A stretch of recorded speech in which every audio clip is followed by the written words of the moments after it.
Que o amor de Deus, o nosso Pai, a graça do seu Filho Jesus e a comunhão e as consolações do Espírito Santo estejam permanentemente em cada um dos nossos corações, amém? Amados irmãos em Cristo Jesus, me chamo Vinícius Mota e para mim é uma alegria tão grande estar aqui com vocês, reconhecendo inclusive aquilo que o Senhor tem feito nessa casa. Vocês estão celebrando 7 anos, estão de fato honrando ao Senhor por um ciclo que está se completando, e obviamente existe um novo tempo, uma nova estação que o Senhor irá derramar sobre a vida de cada um de vocês, e eu me alegro, pastor Márcio, poder fazer parte desse momento histórico naquilo que o Senhor Jesus está fazendo nessa casa, amém? Eu estou muito feliz, como foi dito, eu estou tendo também a honra nesse final de semana de estar acompanhado com a minha esposa, então tem sido também um lugar para mim especial, tendo em vista que muitas vezes que nós estamos no exercício ministerial, no lugar de servir o corpo de Cristo, às vezes pregando fora da nossa igreja local, obviamente por conta do nosso contexto familiar, as nossas filhas, é muito raro eu poder conseguir viajar com a minha esposa, então isso também tem feito dessa noite uma noite especial para mim estar acompanhado dela, e é uma alegria tão grande estar aqui. Como foi dito, eu pastoreio uma igreja na cidade de Goiânia. Goiânia é terra de avivamento, assim como o Pernambuco, amém? E nós pastoreamos uma igreja chamada Emaús.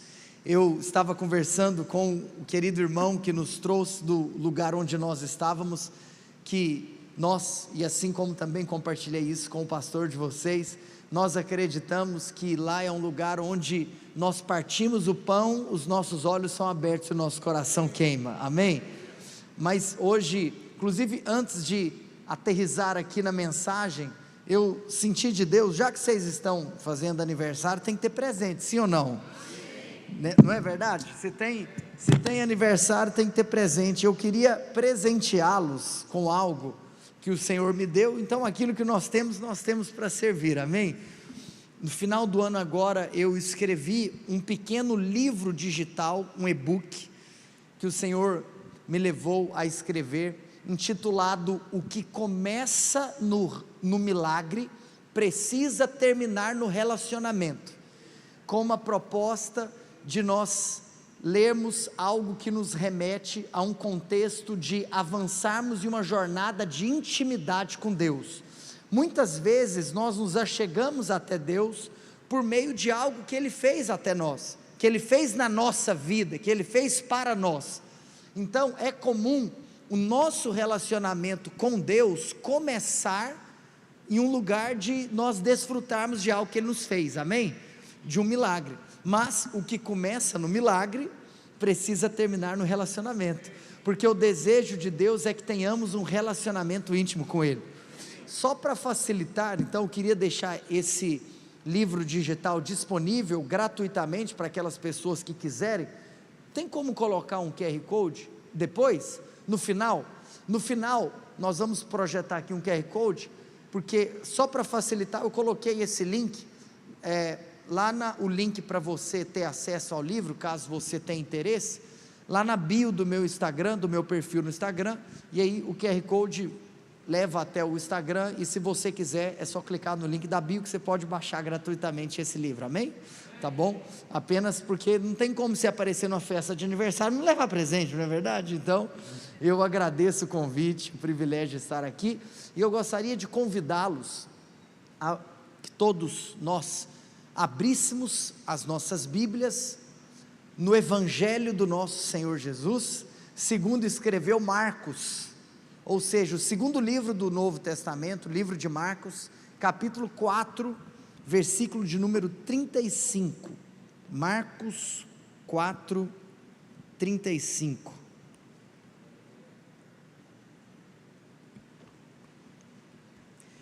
estava conversando com o pastor de vocês aqui agora há pouco, estava contando para ele, que eu me machuquei na semana passada, então, se os irmãos me virem mancando, está tudo bem, está e não está, né? Mas está tudo bem.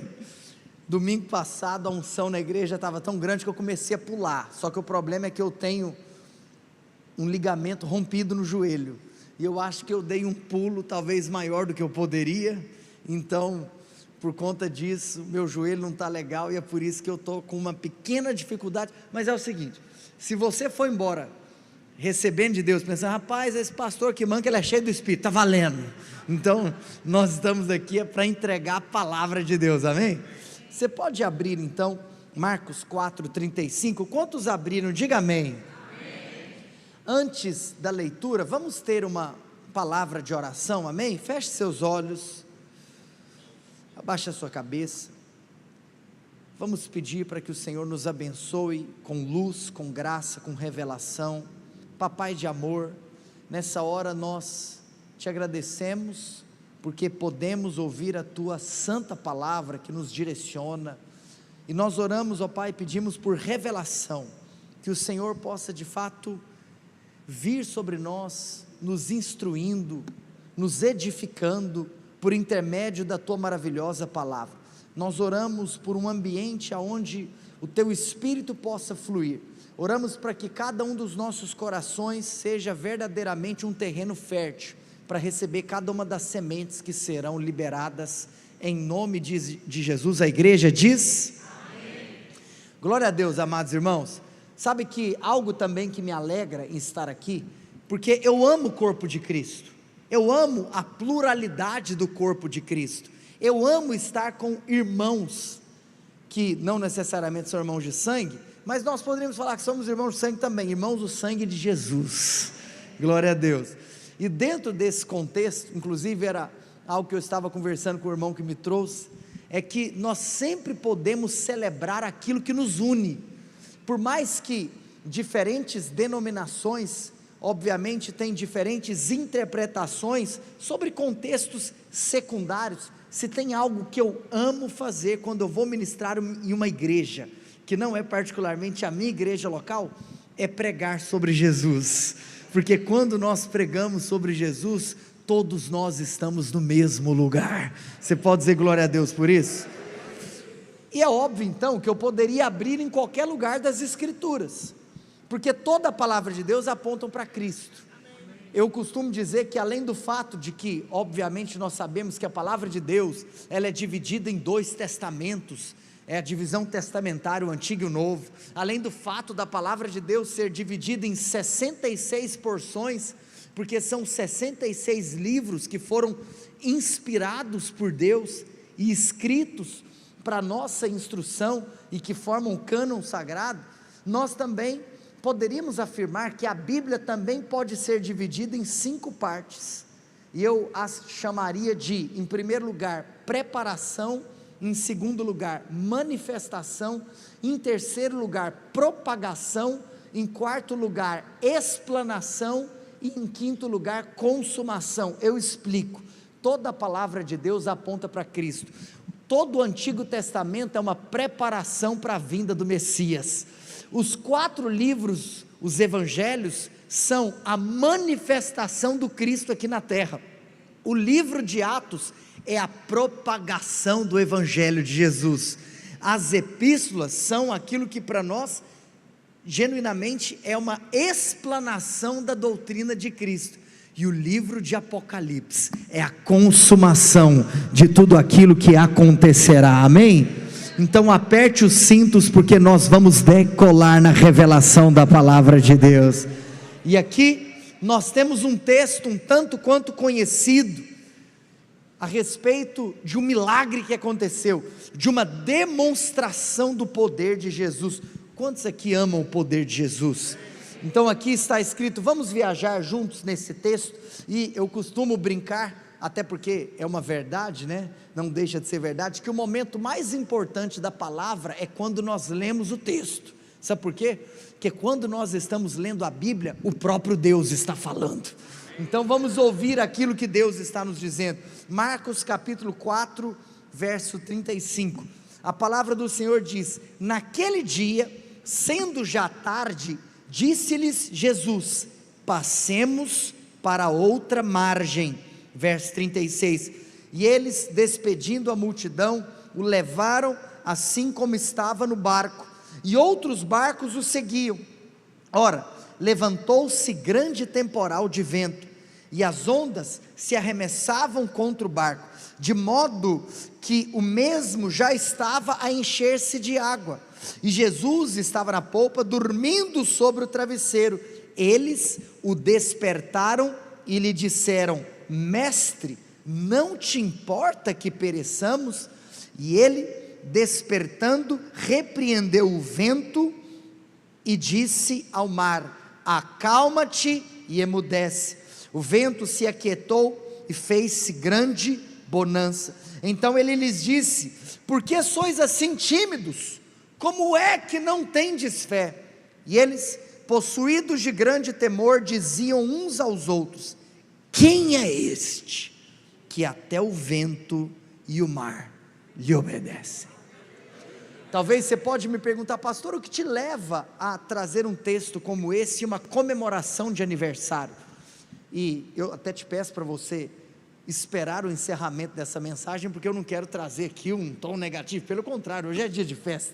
Mas, você sabe, eu sou o ministro da palavra de Deus, e eu vou falar algo que é uma verdade e também é um tanto quanto óbvio. Nem todo dia é dia de festa. Hoje, nós estamos em uma festa. O que se espera da nossa atitude é nós festejarmos. Quantos estão alegres por essa semana aqui na igreja? Glória a Deus por isso. Agora, o que eu quero é, nesse tempo de festa, te incentivar a ter a sua fé firmada em Cristo, para que você não se alegre apenas na festa, mas para que você também saiba se posicionar nos dias maus. Eu costumo dizer que a alegria do cristão, ela é ultra circunstancial. Conforme a epístola escrita por Paulo aos Filipenses, nós temos uma recomendação para vivermos alegres: alegrai-vos. Outra vez vos digo, alegrai-vos, alegrem-se no Senhor. Ou seja, irmãos, nós estamos alegres no dia da festa, mas nós também não deixamos de confiar no nosso amado Senhor e Salvador Jesus Cristo, em dias como esse que nós lemos aqui. Em dias de quê, pastor? Em dias de tempestade. É uma grande verdade, os irmãos sabem disso, que muito provavelmente, pastor Márcio, ao longo dos 7 anos, vocês passaram por tempestades. Louvado seja o nome do Senhor, porque se aqui hoje vocês estão celebrando esse marco, é porque vocês perseveraram em meio às tempestades. E eu quero dizer algo para você: eu não tenho nenhum desejo que algo de ruim aconteça com vocês, não tenho desejo nenhum, mas foi o próprio Senhor quem nos disse que no mundo nós teríamos, mas a palavra de Deus para nós é: mas tem de bom ânimo, nós estamos com aquele que venceu o mundo. Então, amada igreja do Senhor, nessa próxima estação e nesse próximo ciclo, certamente em alguns momentos vocês também serão acometidos por tempestades, mas hoje eu quero trazer uma palavra para essa casa, de tal maneira que, se vocês estiverem passando por uma tempestade em algum momento dessa nova estação, que vocês possam se lembrar do dia de hoje, e que o dia de hoje seja um verdadeiro marco na fé de cada um de vocês. E antes então de trazer pontos específicos, claros e diretos, e a minha palavra ela é um tanto quanto simples, porque eu quero trazer só 3 pontos, embora eu vou ter algumas observações em cada um dos pontos, mas a fim de trazer inicialmente um comentário introdutório, eu preciso de relembrar cada um de vocês que é um fato que todos nós passamos por tempestades, e nós podemos destacar 4 fatos sobre tempestades. O primeiro fato é que as tempestades, elas são inevitáveis. Você sabe que nós lemos aqui um texto que Jesus acalma a tempestade, daqui a pouco nós chegaremos nesse lugar, mas nós precisamos aqui de encarar o fato que, em primeiro lugar, as tempestades são inevitáveis. A vida humana não se desenrola em um parque de diversões, e nenhum de nós temos a oportunidade de vivermos fechados em uma redoma de vidro. As tempestades, elas são reais e presentes, sejam para aqueles que habitam em palácios, ou sejam para aqueles que habitam em choupanas. sejam para aqueles que são cultos, sejam para aqueles que são incultos, sejam para aqueles que são mestres, sejam para aqueles talvez que são analfabetos. Infelizmente nós precisamos de reconhecer que nessa vida passaremos por tempestades. As tempestades são inevitáveis, mas meu segundo comentário introdutório é que além de nós podermos afirmar que as tempestades são inevitáveis, as tempestades também são imprevisíveis. Então, por exemplo, quando nós pensamos no fato de que nessa próxima estação pode ser que em algum momento vocês sejam acometidos por tempestade, é impossível nós antes nos anteciparmos. Por quê? Porque além de serem inevitáveis, as tempestades são imprevisíveis. É um dia que você acorda feliz, e mal você sabe que talvez porventura à noite, você irá dormir com o travesseiro banhado por lágrimas, porque as tempestades são imprevisíveis, nós não planejamos o passar por tempestades, elas chegam de maneira súbita, elas não mandam aviso prévio, você pode acordar e estar tudo bem, e depois, talvez é uma notícia que você recebe, é uma enfermidade que você enfrenta, é um luto que você precisa de passar. O fato é, irmãos, que infelizmente as tempestades, elas nos pegam de surpresa, e elas colocam a nossa vida de ponta cabeça, e é por isso que nós precisamos de uma palavra de Deus. O que fazer quando eu sou acometido por uma tempestade? As tempestades são inevitáveis, as tempestades são imprevisíveis, e em terceiro lugar eu poderia te afirmar que as tempestades, elas são inadministráveis. O que isso significa? Que quando você está no meio dela, você vive uma sensação de impotência, e você não sabe o que fazer. Tem gente que nos nossos gabinetes pastorais, viram para nós e falam assim: pastor, mas eu fiz de tudo, fiz isso, sabe o que aconteceu? Aconteceu isso, o que eu faço? Onde que eu errei? E nem sempre é uma fórmula mágica, uma fórmula matemática, uma equação lógica. Por quê? Porque além de serem imprevisíveis, elas são também inadministráveis. A sensação que você tem, quando você é acometido por uma tempestade, é que você está em um verdadeiro labirinto, e não vê saída. Esse é um fato sobre a tempestade, as coisas fogem do seu controle, você quer ir para a direita, mas parece que seu barco está sendo lançado para a esquerda. Aquilo que parecia antes tão fácil de resolver, agora quando você olha, você fala assim: eu não sei nem por onde começar. Mas meu último comentário introdutório é que por mais que as tempestades da vida são inevitáveis, imprevisíveis e inadministráveis, o quarto fato sobre as tempestades é que no final, elas se tornam pedagógicas, porque no final, nós sempre podemos tirar aprendizados daquilo que nós enfrentamos. E eu quero profetizar que cada um de vocês irá, inclusive nessa estação de celebração dos 7 anos, cada um de vocês irá lembrar, o que nós aprendemos com essa estação que nós completamos hoje? Quais foram os aprendizados que nós tiramos das batalhas enfrentadas por nós como comunidade local? Porque no final, as tempestades são pedagógicas. Quantos estão famintos pela palavra de Deus aqui nessa noite? Tem alguém com fome de Deus aqui? Se você está com fome, eu estou querendo cozinhar, então acho que vai dar bom aqui hoje à noite. Amados, mas eu quero chamar a sua atenção ao cenário lido por nós nesse texto de Marcos capítulo 4, e eu gostaria que eu e você agora juntos estivéssemos no mar da Galileia, em um lugar de nós entrarmos na palavra de Deus e extrairmos dela aquilo que ela nos ensina. Eu sempre digo que o sermão ele emana do texto. A orientação de Paulo a Timóteo não foi pregue sobre a palavra, mas a orientação de Paulo a Timóteo está escrito pregue a palavra. Então, amados, nós temos aqui uma cena, e vamos juntos nos expormos aquilo que a palavra de Deus nos diz.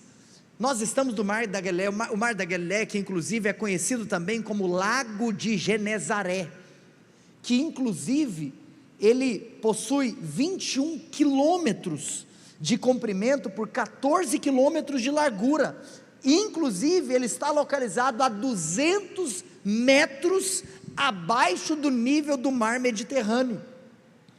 Verdadeiramente, esse lugar é o maior reservatório de águas doces do Oriente Médio.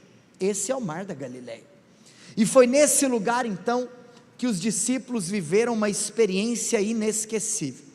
Jesus estava com eles, e a Escritura diz que Jesus tinha passado o dia todo ensinando.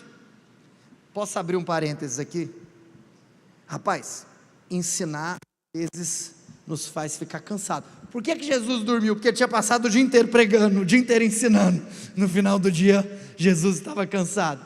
Claro que nós estamos nos referindo à humanidade de Cristo e não à divindade de Cristo, porque ele é plenamente homem, amém? Ele se encarnou, glória a Deus por isso. Agora, olha que coisa poderosa, porque Jesus, antes então de entrar no barco, ele convida os seus discípulos, mas nesse convite, o que Jesus disse a eles? Entrem no barco, e nós iremos passar para o outro lado, passemos para a outra margem. Mas acontece que no meio dessa jornada, que no meio desse traslado, que poderia ser talvez um tanto quanto habitual ou simples, eles foram surpreendidos, e atônitos, perplexos ficaram com o agitar das ondas, com a força do vento, de tal maneira que eles ficaram desesperados, e ao olharem para o forte vendaval, ao olharem para essa verdadeira, genuína e literal tempestade, eles observaram que Jesus estava dormindo, enquanto a tempestade estava acontecendo. E aí nesse momento então, os discípulos são tomados de uma grande indignação, e eles acordam Jesus e falam: mestre, não te importa que pereçamos? Jesus então, ele acalma a tempestade, e depois de assim fazer, ele vira para os seus discípulos, e ele pergunta: mas por que vocês não têm fé? Por que vocês estão com medo e não têm fé?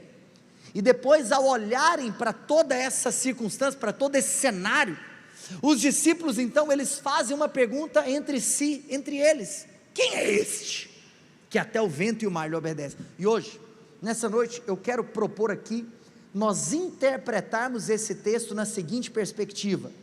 Esse texto, ele é regido por 3 perguntas, e eu acredito que uma exegese correta do texto, é nós olharmos para essas perguntas e identificarmos o motivo pelo qual essas perguntas foram feitas. Olha que interessante. Então, quais são os 3 pontos da minha mensagem nessa noite? São as 3 perguntas que estão nessa história. A primeira pergunta é a pergunta dos discípulos para Jesus: mestre, não te importa que pereçamos? Senhor, nós vamos morrer e você não está fazendo nada? Essa é a primeira pergunta. Diga assim: a primeira pergunta dos discípulos para Jesus. Mas depois você tem uma segunda pergunta, que é a pergunta, agora a ordem inverte, de Jesus para os discípulos: ei, por que sois assim tímidos? Por que você está com medo? E Jesus pergunta assim: como é que não tendes fé? Como que você não tem fé? É a pergunta de Jesus para os discípulos. Depois, em terceiro e último lugar, nós temos uma pergunta que não é feita dos discípulos para Jesus ou de Jesus para os discípulos, é a pergunta que os discípulos fazem entre eles: quem é este?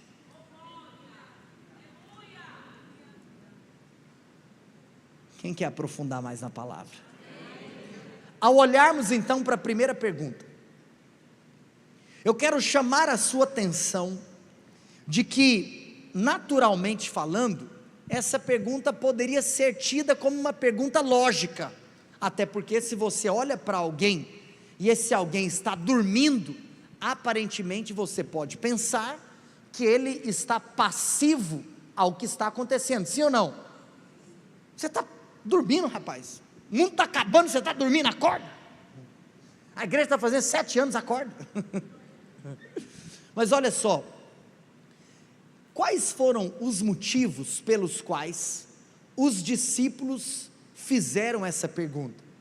Eu acredito em 2 motivos que levaram os discípulos a fazerem essa pergunta para Jesus. Porque você há de concordar comigo que são perguntas recheadas, destiladas de uma pergunta recheada e destilada de muita indignação. Mestre, não te importa que pereçamos? Por que os discípulos estavam tão indignados? Eu vejo 2 razões. Sabe qual que é a primeira razão? A primeira razão é que os discípulos, eles não conseguiram conceber na cabeça deles, o fato de que eles estavam em obediência, e estavam mesmo assim passando por tempestade. Eu vou repetir, eles não conseguiram conciliar racionalmente, logicamente o fato de que, espera aqui, nós estamos em obediência, e mesmo assim nós estamos passando por tempestade. Talvez, sabe por que isso pode ser que tenha acontecido? Posso dar um exemplo? Os discípulos, por exemplo, conheciam a história de Jonas. Esse negócio de morrer em barco, esse negócio não é para nós não, esse negócio de morrer em barco é para Jonas. O safado estava em desobediência, estava fugindo do propósito, estava fugindo de Nínive, sim ou não? Então na nossa cabeça, irmãos, nós temos muitas vezes uma cabeça, uma mentalidade meritocrática em relação a Deus. Em outras palavras, Jonas pode sofrer porque ele é um desobediente. Agora, olha que coisa poderosa, você entender que em alguns momentos, mesmo estando em obediência, você pode ser acometido por tempestade. Então, meus amados irmãos, nós precisamos de entender algo, que a nossa confiança em Deus precisa estar acima de qualquer dúvida. É como se a nossa confiança em Deus não está baseada nas circunstâncias que nós enfrentamos, mas no caráter de quem nós servimos. A nossa confiança em Deus se baseia no caráter de Deus. Lutero certa vez disse: muitas vezes eu não sei quais são os caminhos que Deus está me levando, mas eu conheço muito bem o meu guia.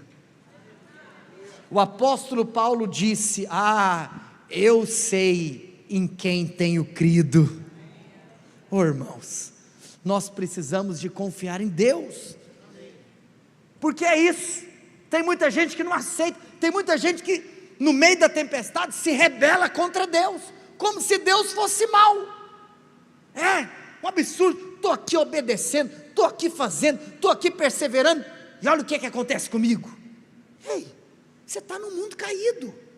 Não associe aquilo que está acontecendo, achando que isso é um sinal que Deus está zangado com você. Não, tem coisa que faz parte desse mundo depois que o homem caiu. Você está comigo nesse raciocínio?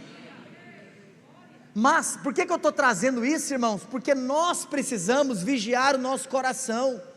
Os discípulos não conseguiram conciliar o fato de estar em obediência. E por que eu estou falando que eles estão em obediência? Porque eles estavam. Porque, como eu bem disse, Jonas estava fugindo, eles não estavam fugindo. Jesus foi lá, chamou eles. Pensa, Pedro: Jesus, eu estava lá, estava pescando quieto no meu barco, eu estava lá fazendo meu trabalho, meu job, e aí o senhor foi lá na minha praia e falou: larga tudo. Interessante que inclusive antes do senhor mandar eu largar tudo, o senhor fez um grande milagre, e meu barco se encheu de peixe. A escritura fala que Lucas 5, que a praia estava lotada, então quer dizer que eu tinha o peixe e ainda tinha os clientes para vender o peixe. No momento que a minha empresa estava bombando, o senhor falou: larga a empresa e vem me servir. sabe o que eu fiz? Eu larguei a empresa, e eu fui te servir, e agora eu vou morrer aqui no meio desse mar, dessa tempestade. Você entende que o cara não consegue conceber? Vamos mais ainda, posso dar outro exemplo de por que eles estavam em obediência? Porque Jesus tinha falado para eles, entrem no barco, e os menininhos entraram no barco.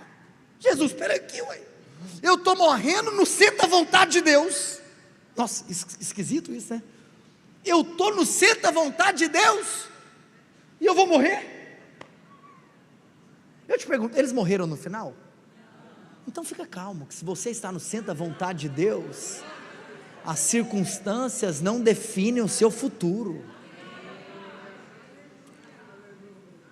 Não é por nada não, pastor, mas eu estou bem à vontade aqui, eu estou me sentindo em casa. Tem alguém cansado aqui? Mas se tivesse, não tem problema, Deus me deu um dom para pregar para quem está cansado. Estou brincando, gente, olha só, venha comigo no raciocínio. Qual foi o primeiro motivo pelo qual eles fizeram a pergunta? Eles não conseguiram conciliar o fato de estarem em obediência e estarem passando por tempestade. Sabe qual é, na minha visão, o segundo motivo que os levou, a segunda razão que os levou a ficarem indignados? É uma segunda coisa que eles não conseguiram conciliar, porque as duas coisas parecem ser antagônicas. Eles não conseguiram entender a urgência da necessidade deles, a urgência da necessidade com a aparente demora do agir de Deus. Eu vou repetir. Sabe qual foi o segundo motivo que os fizeram ter uma crise de fé? Senhor, eu tenho uma necessidade urgente, esse barco vai tombar, o Senhor não está vendo? E aparentemente, eu não estou vendo ação nenhuma da sua parte. Muitas vezes nós temos crises de fé, quando nós não conseguimos conciliar a urgência da nossa necessidade com a aparente demora do agir de Deus. Senhor, eu já entrei na casa dos 30, cadê o meu varão prometido? Espera aqui, é a urgência da minha necessidade, pai, eu não quero ficar para titia, e aparentemente, essa aqui chegou na igreja esse ano e já casou, o que está acontecendo? Aí sabe o que isso faz? Isso traz uma crise de fé no seu coração. Quero fazer uma pergunta, como que nós vamos resolver esse problema? Vamos resolver ele aqui hoje? Quero falar algo da parte de Deus para você. Teve uma outra pessoa que teve uma crise dessa de fé, sabe quem? Marta, da casa de Betânia. Lembra daquela família que Jesus amava? De Maria, Marta e Lázaro? Quantos lembram dessa família? Claro que na época não tinha telefone, né? Jesus, corre aqui, Lázaro, inclusive aquele que o Senhor ama, está enfermo, porque foi ou não foi isso que aconteceu? Jesus recebe a notícia que Lázaro estava enfermo, mas a escritura fala que Jesus ainda ficou no lugar onde ele estava, e depois, quando Jesus chega em Betânia, Lázaro não estava mais enfermo, ele tinha morrido, estava morto. E há quanto tempo? 4 dias. Quando Marta abriu a porta da casa, olha, eu não sei o que Marta falou para Jesus, porque não está escrito, e a gente só sabe o que está escrito, mas essa Marta deve ter ficado brava demais. Espera aqui, o Senhor está falando que gosta da gente, Deus é amor, o Senhor está falando que nos ama, e o Senhor deixou meu irmão morrer. Marta virou para o Senhor do templo e falou: você chegou atrasado. Entendi. Para o Senhor do templo.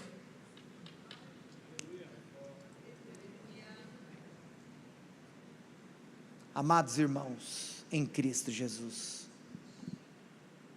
em alguns momentos pode parecer que o milagre está demorando demais. Mas eu quero te fazer uma pergunta: o convite de Jesus é para que ele curasse Lázaro, sim ou não? No final, o que aconteceu com Lázaro?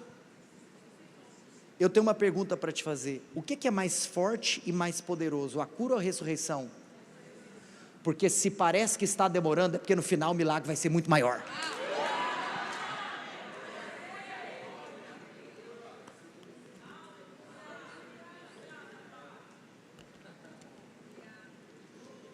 Ele é bom, Ele é justo, Ele é soberano.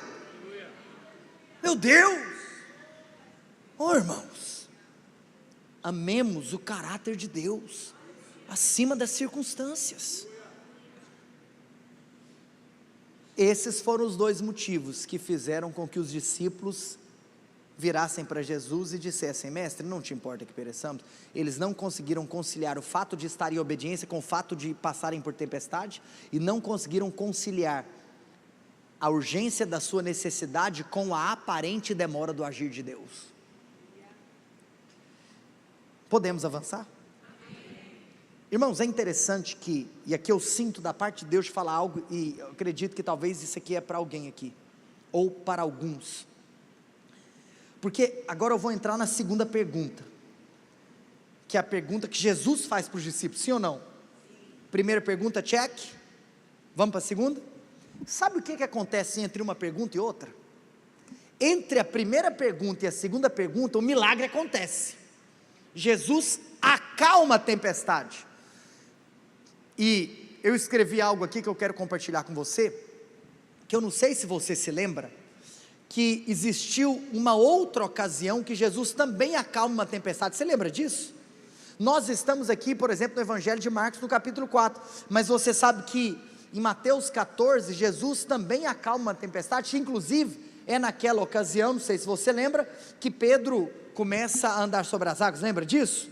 Quer dizer que Jesus acalmou tempestades quantas vezes na palavra de Deus? 2. Sabe o que eu sinto de liberar aqui sobre essa casa, para que algumas pessoas possam receber algo da parte de Deus? É que nós vemos que nessas duas histórias, embora são semelhantes no fato de que o milagre foi o mesmo, Jesus usa uma metodologia diferente nos dois casos, o que nos mostra que nem sempre Jesus faz o que ele faz do mesmo jeito. Jesus, ele pode ter metodologias diferentes, com pessoas diferentes, ou com lugares diferentes, ou em momentos diferentes, ou do jeito que ele quiser, porque ele é Deus. Primeiro, que uma diferença, e aqui não é uma diferença da metodologia, mas é só uma diferença na descrição do milagre, é que nesse milagre que nós lemos em Marcos 4, Jesus estava dentro do barco, sim ou não? Em Mateus 14, Jesus estava fora do barco. Inclusive eles levaram o susto e falaram: nós estamos vendo um fantasma, que Jesus vem andando sobre as águas. Mas algo interessante é que nesse milagre, primeiro Jesus fala com o ambiente, primeiro Jesus fala com o vento, primeiro Jesus acalma o mar, para depois falar com os discípulos. Porque meu segundo ponto aqui, agora é a fala de Jesus para os discípulos, sim ou não? Mas Jesus realizou o milagre antes de falar com os discípulos. Em Mateus 14, primeiro Jesus falou com os discípulos, e depois ele acalmou a tempestade. Então você percebe uma metodologia diferente. E eu tenho uma pergunta para te fazer: por que Jesus mudou a maneira de trabalhar? Porque Jesus, ele é tão amoroso e bondoso, que ele conhece você, e em alguns momentos, quando você está passando por uma tempestade, você acaba criando no seu interior uma tempestade maior do que aquela que está acontecendo do lado de fora. E Jesus sabe quando primeiro ele tem que acalmar a tempestade de fora, ou ele sabe quando primeiro ele tem que acalmar o seu interior, antes de acalmar o lado de fora. Porque em alguns momentos você cria um problema maior dentro de você do que o verdadeiro, o real tamanho do problema lá fora. E ele sabe quando ele tem que acalmar primeiro o seu coração, até do que a própria problemática em si. Tem alguém aqui comigo? Então hoje você vai sair dessa noite com o seu coração seguro na presença de Deus. A palavra de Deus para nós hoje é: aquietai-vos e sabeis que eu sou Deus. Os próximos 7 anos dessa igreja estão nas mãos do Senhor. Ele está assentado em seu alto e sublime trono, com as rédeas da história em suas mãos. Dependam dele, se acalmem. E quando acontecer problemas, não crie um problema dentro de você maior do que o verdadeiro problema. Mas se você criar, não tem problema, ele sabe te acalmar. Como não? Aplauda Jesus, ele é digno de receber toda a honra, toda a glória, todo o poder, toda a força, toda a majestade, sejam dadas ao Rei dos Reis, Senhor dos Senhores, o primeiro, o último, o alfa, o ômega, o princípio e o fim. Irmãos, a minha vida é falar dele. Se eu for convidado para ir do outro lado do mundo para falar dele, eu vou falar dele. Minha vida é falar dele. Ele é o amor da minha vida. Mas agora então, nós temos a segunda pergunta. A pergunta que Jesus faz para os discípulos: ei, por que você é tão tímido? Em outras palavras, por que vocês são tão medrosos? E Jesus, ele pergunta, na mesma pergunta, 2 perguntas. Como? Olha a pergunta de Jesus: como que vocês conseguem não ter fé? Olha que louco. Quando nós olhamos para aquilo que eu trouxe como as razões que eu acredito serem aquelas que motivaram os discípulos a terem a crise de fé que eles tiveram, aparentemente são razões lógicas, sim ou não? Mas na lógica divina, na lógica de Cristo, era ilógico não confiar nele. Jesus está falando: espera aqui, vocês estão andando comigo 24 horas, vocês estão vendo o que eu faço, e mesmo assim, vocês conseguem não confiar em mim. Isso para Jesus era uma loucura. Espera aqui, verbo Davi, espera aqui. Tem 7 anos que eu estou sustentando vocês. Tem 7 anos que nunca faltou nada. Agora você está com medo? Não faz sentido. Não faz sentido. E eu quero usar aqui uma técnica mnemônica para facilitar a sua memorização. E eu quero te falar os 4 P's que os discípulos tinham junto com eles ali naquele momento, que eram os motivos pelos quais eles não precisavam de ter medo, mas eram os motivos pelos quais eles deveriam ter fé. Então, ou seja, se 2 razões motivaram os discípulos a questionarem Jesus, 4 razões, o dobro, motivou Jesus em perguntar aos discípulos: como que vocês conseguem cometer essa loucura de ficar com medo de não ter fé? Quais eram as 4 coisas que os discípulos tinham? Fala assim comigo: 4 P's. O primeiro P, sabe qual é? É o P da promessa. É o P da promessa. Vem cá, o que Jesus, inclusive, você pode ou escrever promessa ou P de palavra, tanto faz, palavra ou promessa, aqui é a mesma coisa. Qual que foi o convite de Jesus para os discípulos? Foi só assim: entrem no barco e ponto final? Entrem no barco e passemos para outra margem. Quem que falou isso? Aquele que no princípio criou os céus e a terra, e disse: haja luz, e houve luz. Tudo que Jesus fala, obrigatoriamente, necessariamente acontece. A palavra de Deus, ela não volta vazia. Ele não é homem para mentir e nem filho do homem para se arrepender. Isso significa que, havendo dito Deus, é certo que se cumprirá. Então Jesus está falando, sabe qual é o primeiro motivo pelo qual é ilógico, é irracional, é inconcebível, é inconsequente você ter medo e não fé? Você tem a minha promessa, que se você entrasse, você passaria para o outro lado. Se Jesus te prometeu, vai acontecer. Verbo da vida, entenda algo. Palavra de Jesus e realidade é a mesma coisa.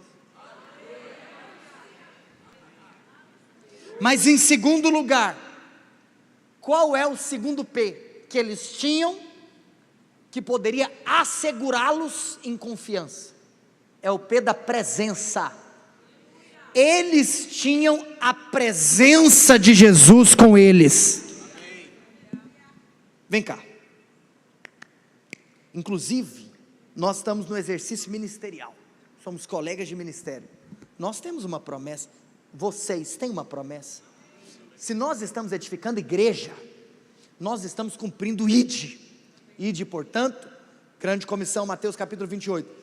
Ide, portanto, em Marcos fala, pregar o evangelho a toda criatura. Em Mateus fala, fazei discípulos de todas as nações, batizando-os em nome do Pai, do Filho e do Espírito Santo, ensinando-os a guardar todas as coisas que vos tenho ordenado, e eis que estou convosco. Eis que eu estou.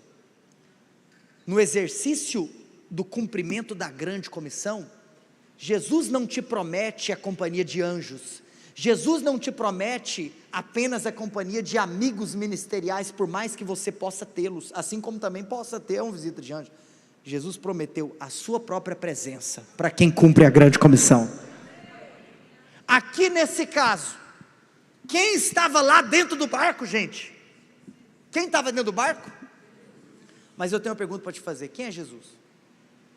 Ele é o Criador dos céus e da... Quer dizer que era ilógico eles terem medo, sabe por quê? Porque se ele é o Criador dos céus e da terra, quem criou o mar? Quem criou os ventos? Aí eu te pergunto, quem é maior, o Criador ou a criatura? Então Jesus está falando, espera aqui, vocês estão com medo da criatura na presença do Criador? A presença de Jesus deveria assegurar a paz no coração deles. Inclusive, já me adiantei, é o terceiro P, é o P da paz de Jesus. Que paz que é essa? Vem comigo. O que Jesus estava fazendo? O que Jesus está fazendo? Deixa eu fazer uma pergunta. Quando você perde a paz, qual que é a primeira coisa que você perde? Sono. Pessoas ansiosas não dormem, pessoas ansiosas não descansam. O que isso significa? Que se Jesus estava dormindo, quer dizer que ele estava em... E o que a paz que Jesus estava sentindo deveria pregar para eles, ensiná-los? Quem é Jesus? Você percebe que quando eu falei da presença, eu ressaltei o fato de que Jesus é o Criador, sim ou não? E se o Criador estava lá, não tinha razão de ter medo da criatura, sim ou não? Porque o Criador é maior que a criatura, ponto, tá bom. Depois, quem é Jesus agora? No P da paz. Jesus, ele é aquele que é onisciente. Ele é onipresente porque está em todos os lugares, onipotente porque pode todas as coisas, mas é onisciente porque ele sabe de tudo. Se aquele que sabe de tudo está descansando, se aquele que sabe de tudo está dormindo, a paz de Jesus, o sono de Jesus tinha que pregar para mim. Quem entendeu o que eu quero dizer? Oh, irmãos, os discípulos tinham o P da paz, o P da promessa, o P da presença e o P da paz. Você tem tudo isso hoje. A palavra de Deus é cheia de promessas para você. Você recebeu, inclusive, a promessa da presença dEle. E em terceiro lugar, seja a paz o vosso árbitro. Você é cheio de paz. Paz seja convosco. Nós nos cumprimentamos dando a paz do Senhor. Nós temos a paz do Senhor. Quem tem uma promessa de Deus, quem desfruta da sua presença e quem possui a paz dele, não tem razão para ter medo. Mas qual é? Time de adoração pode vir. Qual é o quarto e último P? Lembra que são 3 perguntas, sim ou não? Sim? Qual que é a primeira pergunta? A pergunta dos discípulos para Jesus: mestre, não te importa que pereçamos. Lembra das 2 razões? Depois, qual é a segunda pergunta? Que é onde nós estamos, a pergunta de Jesus para os discípulos. E inclusive os irmãos aqui podem ter liberdade para vir pregando agora junto comigo. Vocês podem ter liberdade para tocando uma melodia celestial. Aleluia! Pode até ficar nessa última que vocês estavam fazendo, em seu nome. Aleluia, gostei. Tem a ver com a palavra, glória a Deus. Nós vamos chegar lá, amém? Alguém aqui está feliz? Eu estou feliz. Eu estou no aniversário de vocês, eu que estou feliz, aleluia, glória a Deus. Olha aqui para mim, sabe qual foi o último P? Que Jesus está falando, não tem lógica vocês ficarem com medo, se vocês conhecem, em quarto lugar, o meu poder. Vocês conhecem o meu poder. Eu acho que Jesus ficou tão indignado com a situação, que Jesus até fez com eles um intensivo do poder. Sabe por quê? Porque se você continua lendo a Bíblia, outros 3 acontecimentos aconteceram, né? Eu fui redundante aqui, né? Logo após Jesus ter feito o milagre de acalmar o mar da Galileia. Porque quando ele chega do outro lado, você lembra o que acontece quando Jesus chegou do outro lado? Ele encontra com um homem que estava endemoniado, sim ou não? O gadareno, quantos se lembram disso? E naquele momento você percebe inclusive que rola um diálogo entre Jesus e os demônios, sim ou não? E Jesus expulsa aqueles demônios, sim ou não? Inclusive aqueles demônios fazem um pedido para Jesus. Você lembra qual que era o pedido? E o que Jesus fez? Jesus concede o pedido dos demônios, sim ou não? Sim ou não? Agora eu posso deixar vocês com uma pulga atrás da orelha? Jesus concedeu o pedido dos demônios, mas depois o homem liberto vira para Jesus e faz um pedido. Eu posso ir com você? Alguém lembra dessa parte? Qual foi a resposta de Jesus? Qual foi a resposta de Jesus? Espera aqui. Jesus falou sim para o demônio e não para o homem liberto. Por quê? Eu vejo 4 motivos. Você quer saber? Então se o pastor de vocês depois me convidar outro dia, eu conto numa outra pregação. Aleluia, glória a Deus, tá bom. É verdade, estava aqui escrito, mas eu vou deixar para uma segunda vez. Brincando. Amados, Jesus expulsa aquele demônio, ou aqueles demônios. Depois eles voltam, e quando eles voltam, o que acontece? Uma mulher que padecia de um fluxo hemorrágico por 12 anos, toca na orla de suas vestes, e instantaneamente, imediatamente, repentinamente, aquela mulher foi curada. O que isso significa? Que Jesus tem poder sobre as leis da natureza, mas Ele também tem poder sobre os demônios e sobre o império das trevas. Mas não apenas isso, Ele também tem poder sobre a enfermidade. E depois a escritura diz que Ele continua andando, e Ele vai lá para a casa de Jairo, e a sua filha estava morta, e Ele diz: Talitha cumi. E aquela filha, aquela moça que estava morta, ela ressuscita. Porque Jesus, ele tem poder sobre as leis da natureza, mas não apenas isso, ele tem poder sobre os demônios, sobre o império das trevas, ele tem poder também sobre a enfermidade, e ele tem poder sobre a morte.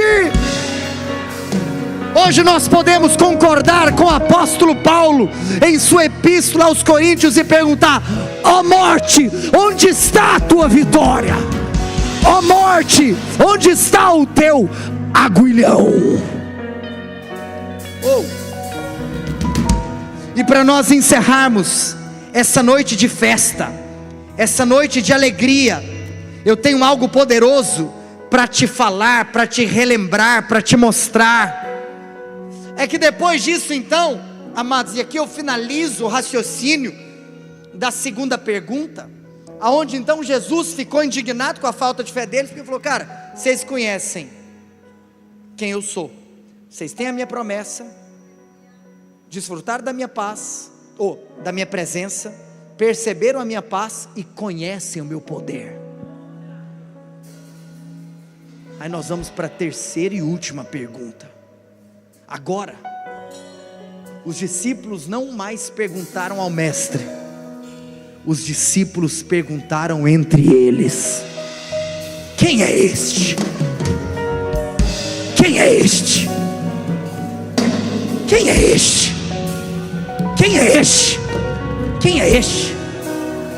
Você sabe o que eu profetizo? Que nesses próximos 7 anos, as pessoas que entrarem por essa porta, elas o conhecerão, e uns visitantes perguntarão a outros: quem é esse? Eu nunca vi isso na minha vida. Quem é esse? Quem é esse? E hoje eu estou aqui para te responder quem ele é. Em Gênesis, ele é a semente da mulher. Em Êxodo, sabe por quê? Porque ele é tudo em todos. Em Êxodo, ele é o cordeiro pascal. Em Levítico, ele é o sumo sacerdote. Em Números, ele é a coluna de nuvem que pega fogo à noite. Em Deuteronômio, ele é o profeta em Moisés. Mas em Josué, ele é o capitão da nossa salvação. Em Juízes, ele é o nosso reto juiz. Em Ruth, ele é o nosso parente resgatador. Nos livros de Samuel, ele é o nosso profeta confiável. Mas nos livros de Reis e Crônicas, ele é o rei soberano. Nos livros de Esdras e Neemias, ele é o reconstrutor das muralhas da vida humana. Mas no livro de Esther, ele é o nosso Mordecai. No livro de Jó, ele é o nosso Redentor que está vivo pelos séculos dos séculos. Mas no livro de Salmos, ele é o nosso pastor. Nos livros de Provérbios e Eclesiastes, ele é a nossa sabedoria. Mas no livro de Cântico dos Cânticos, ele é o nosso noivo amado, o amor de nossas vidas, e nós somos desesperados por ele. Em Isaías, ele é o maravilhoso conselheiro, Deus forte, o Pai da eternidade. Não se preocupe com o tempo, você anda com o Pai da eternidade. Em Jeremias, ele é o ramo da nossa justiça. Mas em Lamentações, ele é o profeta lamentador. Em Ezequiel, ele é o homem de 4 faces. Mas em Daniel, ele é o 4º homem dentro da fornalha de fogo. No livro de Oséias, ele é o seu marido fiel. Pode ser que na sua vida você já sofreu por infidelidade de outros, mas ele sempre será fiel com você. Nunca te deixarei, jamais te abandonarei, diz o Senhor. Em Joel, ele é aquele que batiza com água e com fogo. Em Amós, ele é aquele que carrega os nossos fardos. Mas em Obadias, ele é todo poderoso. Em Jonas, ele é o missionário. Em Miqueias, ele é o mensageiro. Em Naum, ele é o vingador. Mas em Abacuque, ele é o grito evangelístico de Deus. Em Sofonias, ele é aquele que salva. Em Ageu, Ele é aquele que restaura a nossa herança. Em Zacarias, Ele é a fonte na casa de Davi, mas em Malaquias, Ele é o filho da justiça. Em Mateus, Ele é o rei todo-poderoso. Em Marcos, Ele é o servo sofredor. Em Lucas, Ele é filho de homem. Mas em João, no princípio era o verbo, e o verbo era Deus. Ele é o filho de Deus. Em Atos, Ele é o salvador do mundo. Em Romanos, Ele é a justiça de Deus.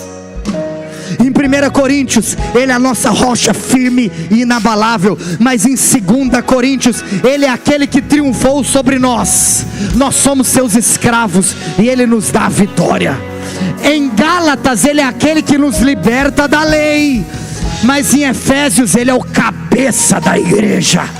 Em Filipenses, Ele é a nossa alegria. Em Colossenses, Ele é a nossa plenitude. E nos livros, nas epístolas de Tessalonicenses, as epístolas escatológicas de Paulo, Ele é a nossa esperança. 1 Timóteo, fé. 2 Timóteo, estabilidade. Em Tito, Ele é a verdade. E em Filemão, Ele é o nosso beneficiário. Em Hebreus, Ele é a perfeição. Em Tiago, Ele é o poder da nossa fé. Depois, em 1 Pedro, Ele é o nosso exemplo. Em 2 Pedro, Ele é a nossa pureza. Em 1 João, vida. Em 2 João, padrão. Em 3 João, motivação. Em Judas, Ele é a fundação da nossa fé. Mas em Apocalipse, Ele é o Rei dos Reis e Senhor dos Senhores. E Ele prometeu que voltaria. E eu quero te falar uma coisa: um dia Ele prometeu que viria e veio. Ele prometeu que morreria e morreu. Ele prometeu que ressuscitaria e ressuscitou.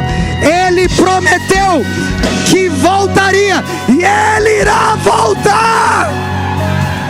E Ele irá voltar repentinamente, visivelmente, audivelmente e gloriosamente. Ele é aquele que no conselho da Trindade estava reunido com o Pai e com o Espírito, traçando um plano a nosso respeito. Ele é aquele de quem os patriarcas falaram e aquele para quem os profetas apontaram. Ele é o tabernáculo, Ele é a arca da aliança e Ele é também o propiciatório, a tampa da arca.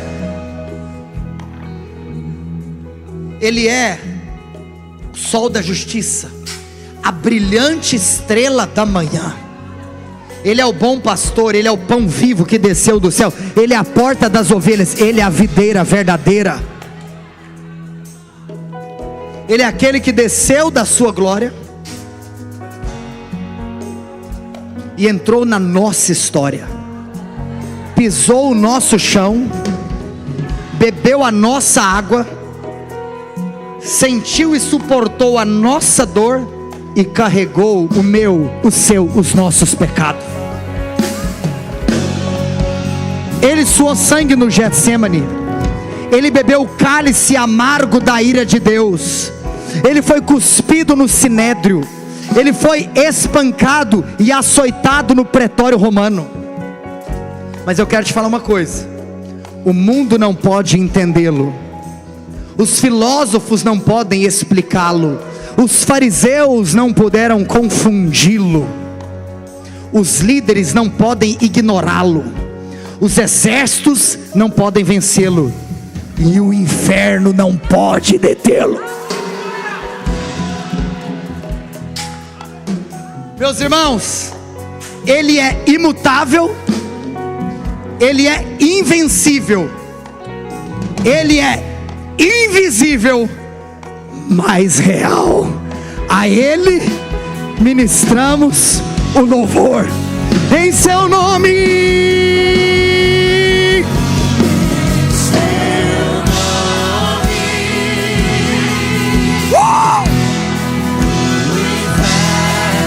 Verbo da vida, se prepare para o nos próximos 7 anos.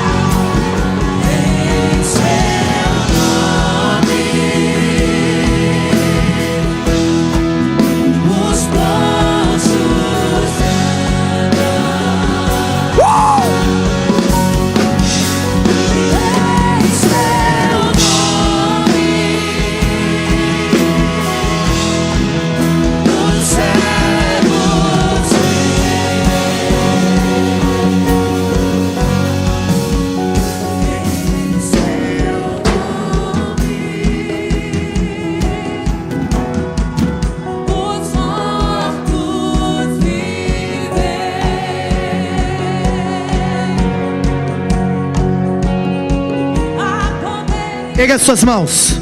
Nós vamos cantar agora que há poder. Mas agora eu quero que você, após a palavra, tudo que Deus faz é por meio da palavra e do seu Espírito. No princípio criou Deus os céus e a terra. E disse Deus: haja luz. Mas sabe o que é interessante? Que está escrito que o Espírito de Deus pairava. Porque tudo que Deus faz é por meio do Espírito e da palavra. Disse Deus. Nós ministramos a palavra. Agora é a hora do derramar do Espírito Santo. E eu quero agora incentivá-los a nós cantarmos que há poder nesse nome. E durante esses próximos 7 anos, quando acometidos vocês forem por tempestades que são inevitáveis, imprevisíveis, inadministráveis, vocês confiarão no poder do nome de Jesus. Erga suas mãos aos céus e declare: